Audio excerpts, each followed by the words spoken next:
Hi, welcome to this recap of the Alien franchise in a series I like to call Every Movie Ever, where we'll be covering, in brief detail, the ins and outs of a popular movie franchise. As you know, franchises are hard to come by these days.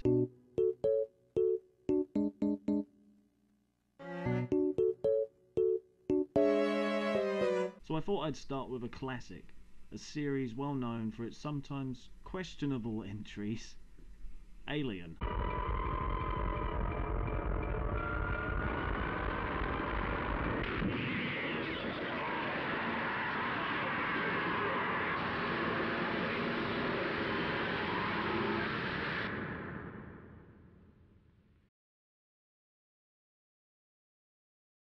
We start the series off strong, with a fantastically horrific, eerie and claustrophobic kickstart from Ridley Scott.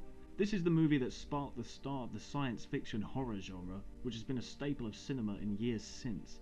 It terrified audiences, introduced us to one of the most recognisable movie monsters of all time, and also one of the best heroines of cinema, Ripley. Ask any one of your friends and they will most likely have seen this movie. It is bloody, atmospheric and impactful, and will no doubt remain a classic for years to come. What Ridley Scott did for horror and sci-fi, James Cameron did for sci-fi and action. Talk about a badass sequel that ramps everything up to 11 and higher. This film has everything a teenage boy could ask for. Macho characters, massive explosions, badass fight scenes, a horrible Vietnam metaphor for the crippling fear of being surrounded by an unseen enemy, a Freudian fantasy waiting to happen. It expanded the universe started in the original film, without shitting all over its legacy, and left audiences blown away by the outstanding model effects and character building of Ripley.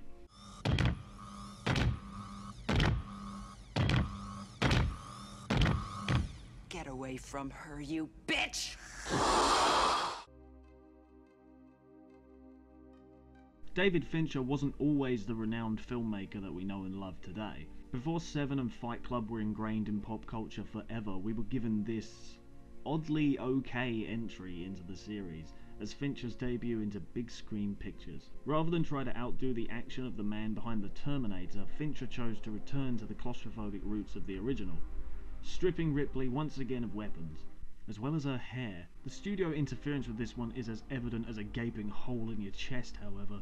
Sigourney Weaver had massive creative control over the script, and Fincher was held at gunpoint while moving the camera from the word go. They kill off the main cast from the last movie, introduce weird religious and sexual elements into the plot, and generally the whole thing just feels like a bit of a fucking mess.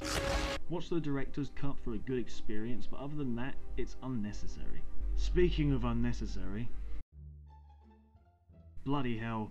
If Alien 3 was the rocking of the boat, then Resurrection was the simultaneous torpedo attack and capsize of the original series. French director Jean-Pierre Jeunet definitely went a different route with this entry.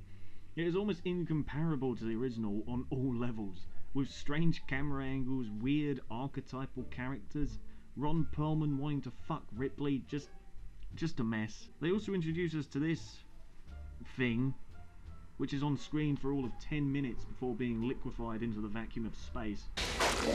Did I mention the fetish this series has for blasting things into space?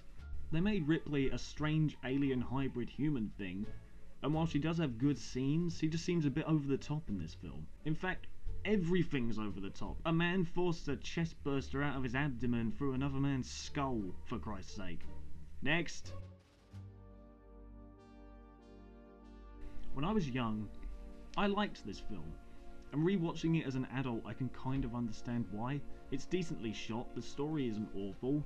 In fact, the idea of an underground sacrificial pyramid in Antarctica is pretty damn original. The fight scenes are easy to follow, the predators and the aliens are given plenty of screen time and badass fight scenes. It just feels a bit lukewarm. This might be to do with the PG-13 rating. Taking two franchises where every entry has been a hard R and matching them up in a kid-friendly play pit seems like an odd choice, and it shows. The human characters are also just terrible. The scientists constantly do dumb things. But wait, there's more on that soon. And the heroine of the story is a kind of wannabe Ripley. It's enjoyable for sure, but does it hold a candle to where it came from?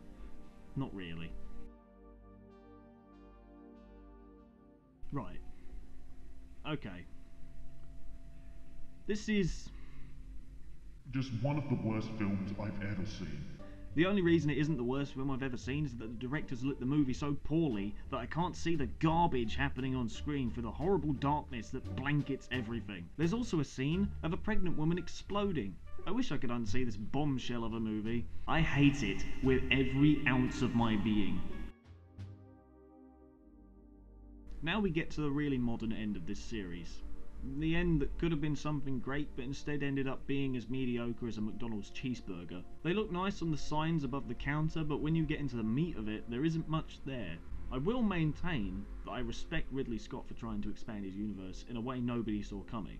There's not even an alien in the movie. But man, if he wants to shove philosophy down people's throats, he could at least provide a well-told story with it. The movie is gorgeous to look at, and comes with some really good performance from the likes of Noomi Rapace, Charlize Theron, and the amazing Michael Fassbender, who does the cold, calculating character of David almost too well. You kind of spend the whole movie wondering when it will all start up properly, however.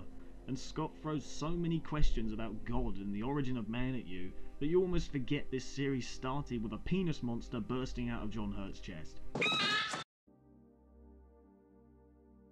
If I could sum this movie up with one word, it would be disappointing. Not bad, this movie is by no means bad. The same as Prometheus before it, it tries too hard to be massively thought-provoking. I'm a huge Fassbender fan, but there's too much of him monologuing and wanking himself off verbally in this movie to actually enjoy what lies at the core, which is a damn good body horror sci-fi movie. The sequence leading up to the first Neomorph is filled with massive amounts of tension that I haven't felt since the first Alien movie.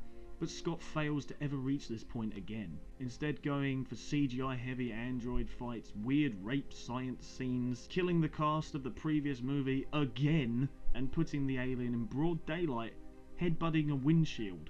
The parts that made the first movie great are all lurking in the background, showing their colours every now and again, but they play second fiddle to androids fingering each other in a weird Jesus scene with a baby alien that had me saying "what the fuck" out loud in the cinema. I hope Scott can pull it back, but let's be honest, we've all still got our fingers crossed for that Neil Blomkamp Alien movie.